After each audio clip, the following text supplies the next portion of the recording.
Hi there, it's Randy Potter once again, and welcome back to another episode of Growing Together. Well, it's the most wonderful time of year, as they say, and it's December, so it means we're getting ready for our favorite holidays, and it's time to deck the halls. It's one of my favorite times of year to get really festive and decorate the house inside and out and just spread all those wonderful holiday cheer and feels. And well, even though our favorite holidays fall in the winter months, which especially in our area might not be, your favorite months to grow plants in, there's actually a lot of really exciting plants to grow inside and bring some of that festivity and life inside your home. So today we're going to talk about some of my favorites and how you can really spruce up your place these holidays, especially with some plant life. So, some plants that might come to mind would be, Christmas cactus, poinsettias, things like that. There's some ones you might not be familiar with, like winterberry, which you can actually grow outside or, keep inside as a nice little table topper. Cyclamen are very popular. These are a little frosty fern is what they call them. It's actually a type of spike moss, but again, just something that's popular around the holidays to add some bits of green around your house. But for now, the one I really want to focus on is the Christmas cactus, because it's a very popular plant. It's easy to grow, beautiful blooms on it, but there's a few interesting things that I think a lot of people either misunderstand or don't know about the Christmas cactus. The first is that you may or may not be aware that Christmas cactus might not really be exactly accurate. And what I mean by that is there's actually different types of Christmas cacti. There's the Thanksgiving cactus, the Christmas cactus, and there's actually a lesser known one, the Easter cactus, which, as you might guess, blooms a little bit closer to Easter. So the names mostly have to do with when they bloom, but there's an easy way to tell the difference between a Christmas cactus or a Thanksgiving cactus, and that's by looking at the leaves. A Thanksgiving cactus has kind of pointy leaves. They almost look like a little crab claw, and they have a nice little point to their leaves, whereas a Christmas cactus is going to be more scalloped. It's going to be more of a rounded edge. You're not going to get those little points. And an Easter cactus is similar to the Christmas cactus. It has more of those scalloped edges, but they're a little more round and they don't have a teardrop shape. So again, the leaves are the best way to tell, aside from the blooms, which is really where they get their name. So the Thanksgiving cactus actually blooms around Thanksgiving, which is one of the reasons where this is the one people are actually more likely to have, because if you're thinking about shopping for Christmas, you want plants that are in bloom. So the plants that have started to bloom by Thanksgiving are usually the ones you're going to see in stores.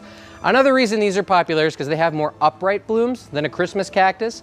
A Christmas cactus is going to have a little bit more downward facing blooms, which doesn't affect anything in terms of their growth or how you would treat them, just a slightly different look. So chances are your Christmas cactus is probably a Thanksgiving cactus, but that's okay. It's really nice to have those blooms around the holidays. Whereas the Christmas cactus, you'll start to see those blooms just opening up or just starting really right around Christmas time. So slight difference there.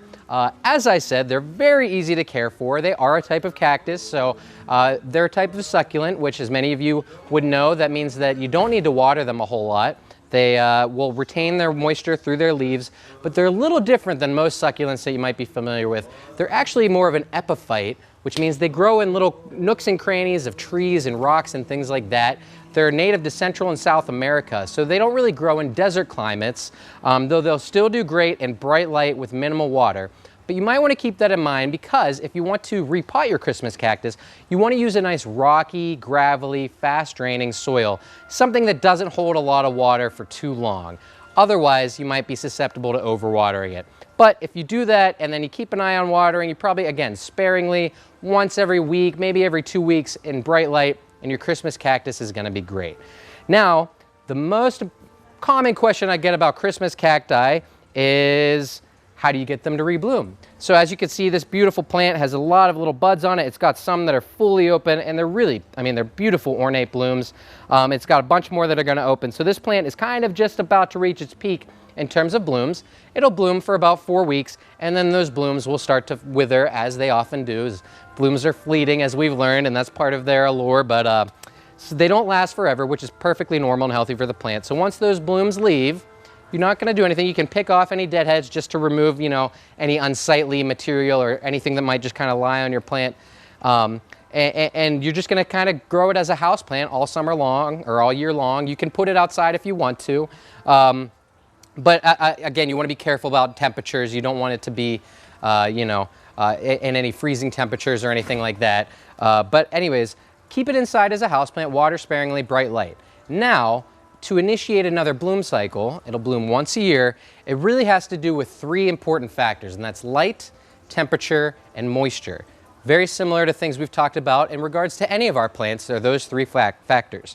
So in terms of light, these plants, their bloom cycle is initiated in darkness. So whenever the daylight starts to decrease, if you get about 12 to 14 hours of darkness, that's when these plants are going to reinitiate their bloom cycle. So you can do that artificially if you'd like, by either putting it in a closet for half a day, or putting it in just a more dimly lit area for a larger portion of time, or oftentimes, even depending on where you live, nature will kind of do that for you just by the days getting shorter. The other factors are temperature, which again, you can put it in a cooler spot. Some people near the beginning or end of fall like to put theirs outside for a couple weeks to get those cooler nighttime temperatures, around 45 to 65 degrees.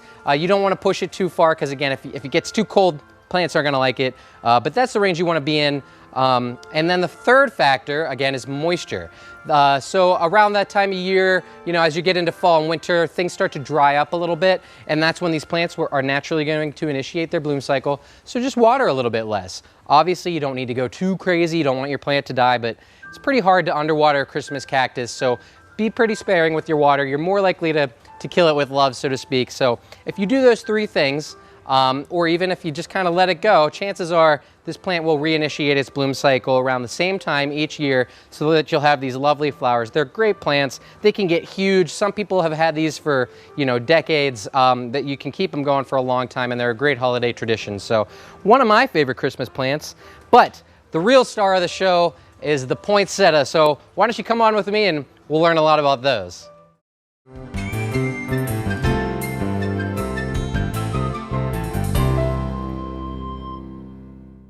And here we are with the star of the show when it comes to Christmas plants, the poinsettia. So the first thing we'll talk about is, how do you say it? Some people say poinsettia, some people say poinsettia.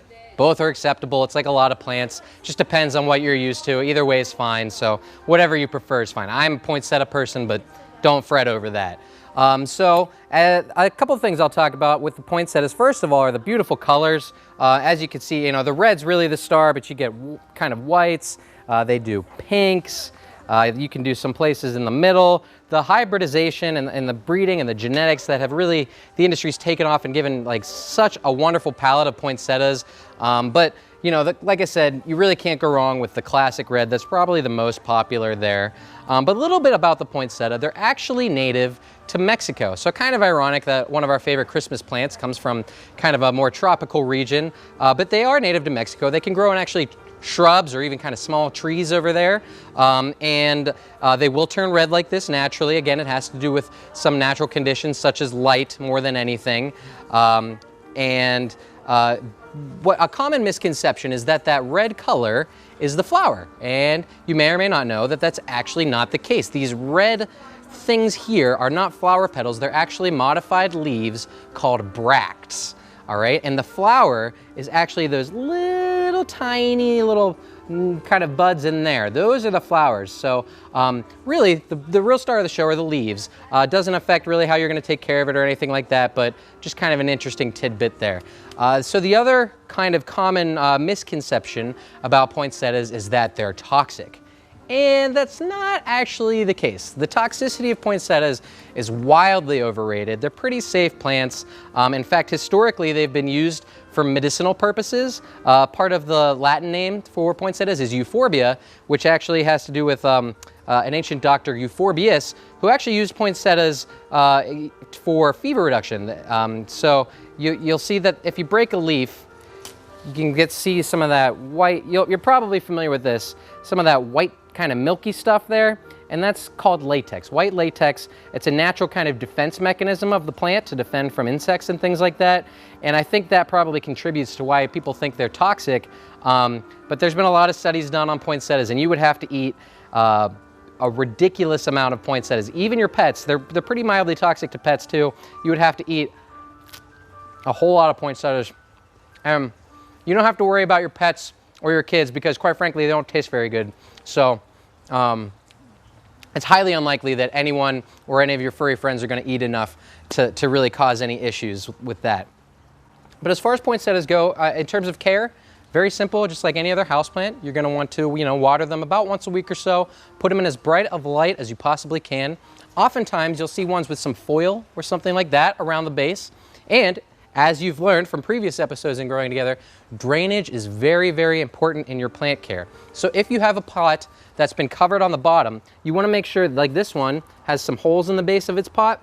You wanna make sure those holes are allowed to drain. So what you're gonna do if you have some foil, a lot of times I'll either poke a couple holes in there or I'll cut like a slit there so that I can water it in the sink or something like that, allow that water to drain, and then put it back on my table or wherever you may have yours displayed, so that you don't end up over-watering your plant.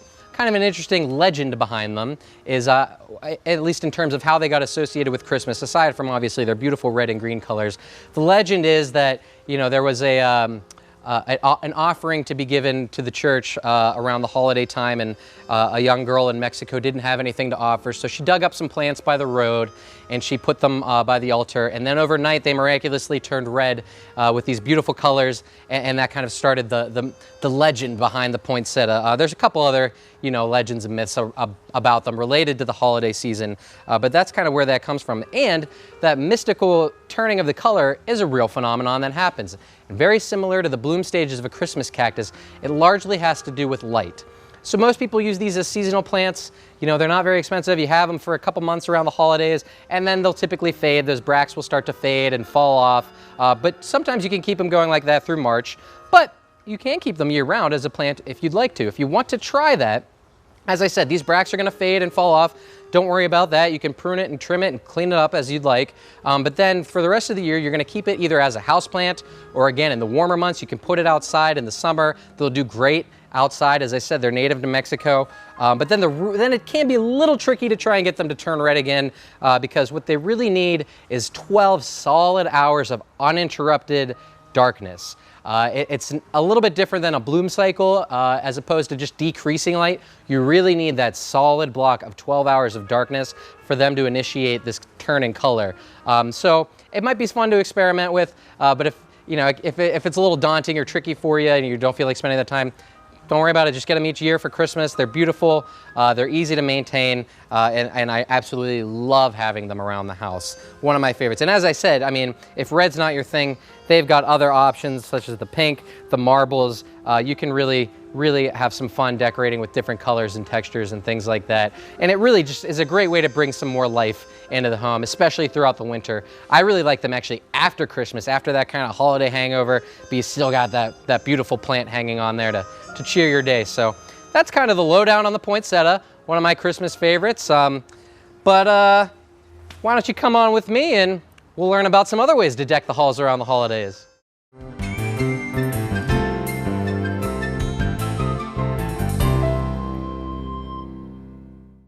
So another holiday favorite that I'm keen on are amaryllis bulbs. So we've learned about growing bulbs in previous episodes, so you might want to check back to our episodes about growing bulbs because a lot of the similar concepts will apply, but they're great in the winter. They take about 6 to 8 weeks to bloom. So if you're gonna plant this, you're gonna do, fill it with soil. You want to leave that stem right there. You want to leave that out of the soil. Don't put water soil in there, but leave that soil just covered up enough. And then again, in about 6 to 8 weeks, that's going to bloom. So you're going to pot it, water it, leave it alone. And then once that stalk starts to grow, then you can water it like a normal house plant about once a week or so. In about 6 to 8 weeks, you'll have a beautiful bloom. So if you want your flower around Christmas time, keep that in mind. You might want to plant it around early November, but they're also great Christmas gifts. Because again, after the holidays, you have that winter hangover. It's really nice to have that plant growing and filling your house with beautiful color. So very simple. You can see, they're substantial bulbs. They've got those roots in there. But this one's kind of interesting. This is a waxed amaryllis bulb, and it's exactly what it sounds like. They just dip it in some wax. And since bulbs contain all the nutrients and everything they need to grow, that's actually a nice self-contained way. You don't have to water it. You don't have to plant it.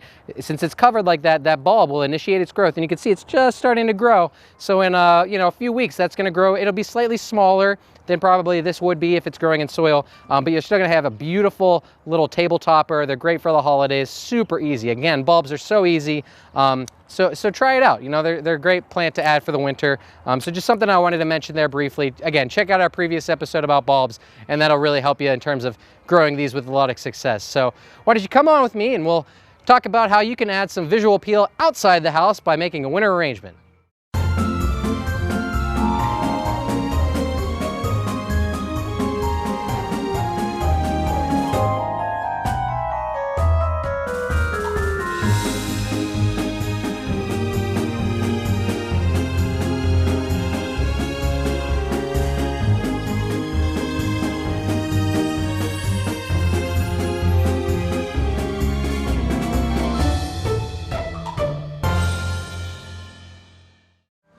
Okay, so we've learned a lot about the types of plants and things you can use to bring some life inside the home. Now, we're gonna do a quick demonstration on how you can add some vibrant Christmas decor using some plant material outside of the home by making a winter arrangement with some fresh winter greens. So what you're gonna need is a container of some sort.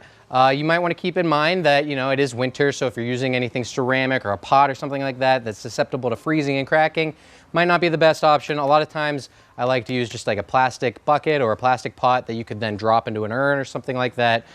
So we're going to use just a plastic kind of floral pot here. And then in terms of the medium, you can use whatever is left in your old planters, like a soil, potting soil, that's what we're going to use today, or you can use floral foam or rice hulls. You want something that you can, stick material into, but will also hold some water. And we'll talk about why that's important when we get there. But so you need those two things. You'll probably want a nice pair of pruners and, of course, your greens. Now, you can use artificial ones today. I'm going to use some live greens, which are available at a lot of your local garden centers. The reason I like live greens is just they're fun. They have a lot of effervescence to them around the holidays, which is great. And also, it's kind of nice just not having to worry after the holiday about storing them, putting them away, whatever. You can just add them to your compost or however you like to dispose of your yard waste. So in terms of the arrangement itself, you're going to want to keep, your size, shape, and textures in mind, similar to when you make a container garden with flowers. And you might have heard the phrase a thriller, a filler, and a spiller,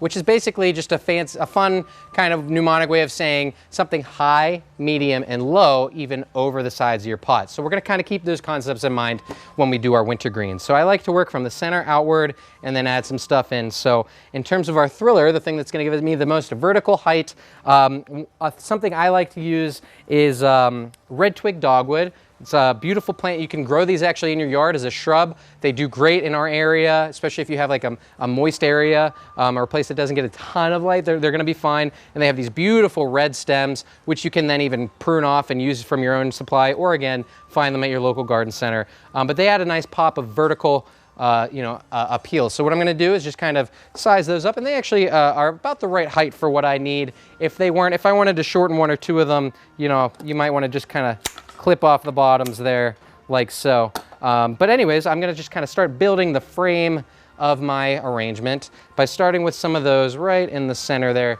again, just to give me that vertical appeal and height.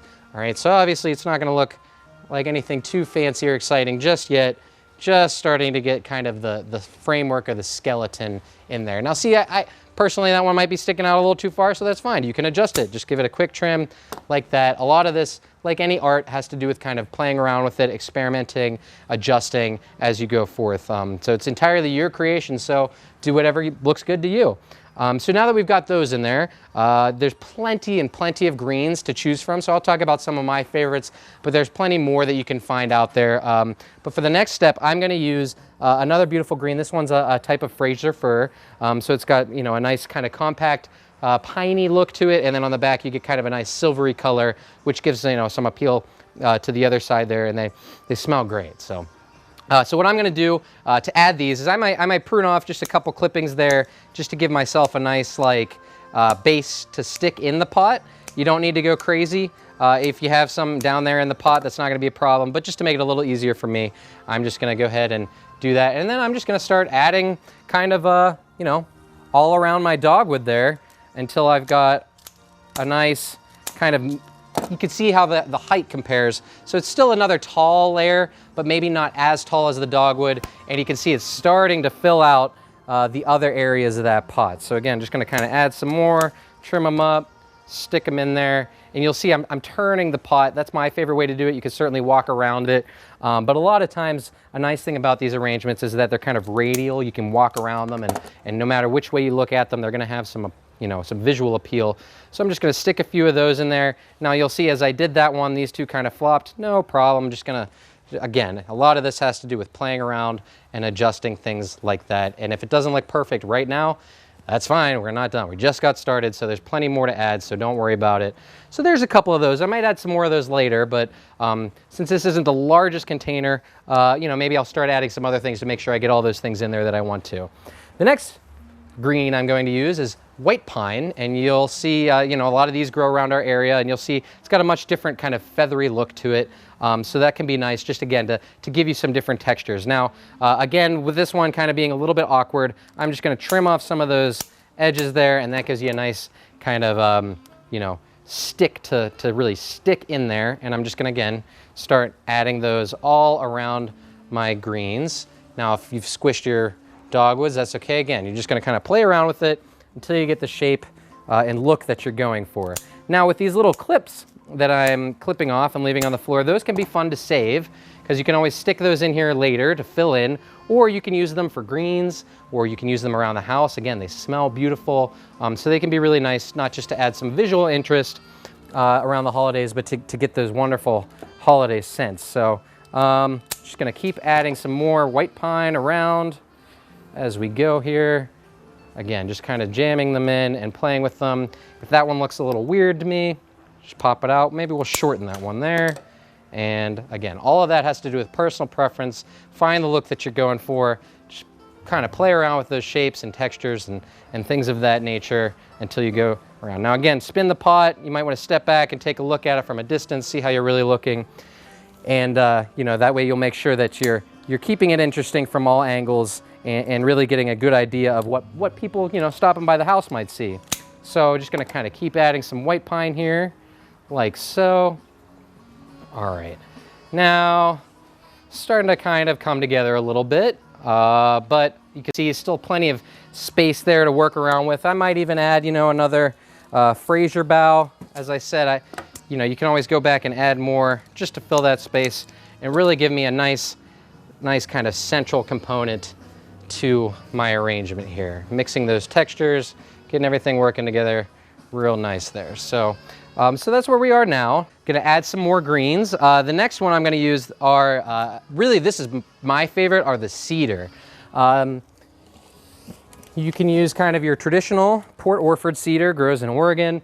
Another one that smells beautiful. You can see it's got a really nice lush kind of look to it. But the one I'm gonna use right now is actually similar but slightly different. It's a type of incense cedar, and you can see the difference there. It kind of gives those little yellow you know, accents to the top. So again, that just adds some more visual interest. And you can see these are a little bit different than, you know, the pine boughs, a little more kind of splayed out. So I'm gonna use these in a different way. I'm gonna use these more for my lower textures, and I'm probably gonna clip these into a bunch of smaller branches like that. So now you see I have a lot more pieces to work with, and I'll start working those in around the outside all throughout. So again, just kind of work them in, get some textures, mix them in with the pine and the fir.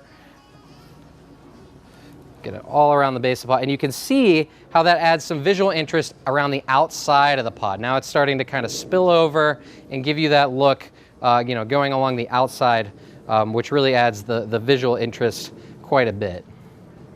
All right. It's really all about playing with it. Like I said, you're the artist. You can make it look however you want to make it. Toy around with it. If you don't like it, dump it out and start over. It's not a problem. Nothing to get worried about. It's all about having fun, enjoying those beautiful scents, and really just getting in the spirit while you're doing it. So maybe just add 1 or 2 more bits of our incense cedar here. All right, and as you can see, it's coming together. Now might be a good time to step back and make some adjustments with some pieces that I've already added. You know, this piece of fir just isn't agreeing with me, so we'll get rid of it. We'll adjust, no big deal. Just keep on kind of playing with things till they come together. Now the next thing I'm gonna add is probably my favorite thing to add, just because it really takes this to the next level, and that are these beautiful winter berries. It's a type of ilex, similar to like a holly or something like that. And you can see how they come loaded with those wonderful red berries, and just obviously is gonna make your planter here pop. So I'm gonna carefully kind of pull those apart. And as you can see, they are a little larger, they're a little more cumbersome. So this one, again, you're gonna just be a little different with the way you use it. This one's kind of already got a nice like stick nature to it, so I might trim that just a little bit, but we'll leave plenty of base so that I can leave that as is. And we're just gonna kind of plop that right in there like that. And you'll see, now it's kind of just stuck in there, but if you were to go back and work some other layers in within it, now you can see it's really coming together, really getting those reds and greens all pulled together inside our arrangement, adding some texture, shapes, really coming together. Honestly, it's really fun. If you haven't done this before, give it a whirl. It's a lot of fun. It's a good holiday tradition. It's a good way to kind of get outside a little bit, even if it's a little cold. It's still nice to get out in that crisp winter air. So once again, just rotating the pot, making sure all my angles are visually appealing. This one here, I might want to adjust. I might want to trim some of those little berries off. And again, I'm going to save those because they're great for wreaths, or you can even stick them in like a little jar and put them on your counter, you know, to bring those inside and really get all those holiday feels in there. So there you go. So now it's really starting to come together. I might even be happy with that if I just stuck that in an urn. But for now, I'll probably keep playing with it, keep adding to it. Another thing I might add just to get some more kind of textures in here would be some juniper berries. Again, there's tons and tons of different greens. This one I thought might contrast nicely with some of the other things in there. So you can see the more you add in there, the more it's just going to add textures. You can add pine cones, you can add stars, you can add all kinds of things you want, but that kind of gives you a general idea of how to do it. Now the final thing, I did mention moisture. After I'm all done with this, I am going to water it in because that will help these greens retain their moisture so they're not turning brown. And that's also eventually, when it gets cold out, going to freeze and solidify and just keep everything right there all nice and tight so it won't blow over and fall apart for you there. So pretty quick, pretty easy. Have fun with it. Stop by your local garden center, check out some greens, and like I said, deck the halls. So thanks again for checking out our show. Looking forward to seeing you next year. It's been a wonderful time learning to grow together, and I can't wait to show you how you can keep on growing even through the cold winter months. So stay tuned. We'll see you later.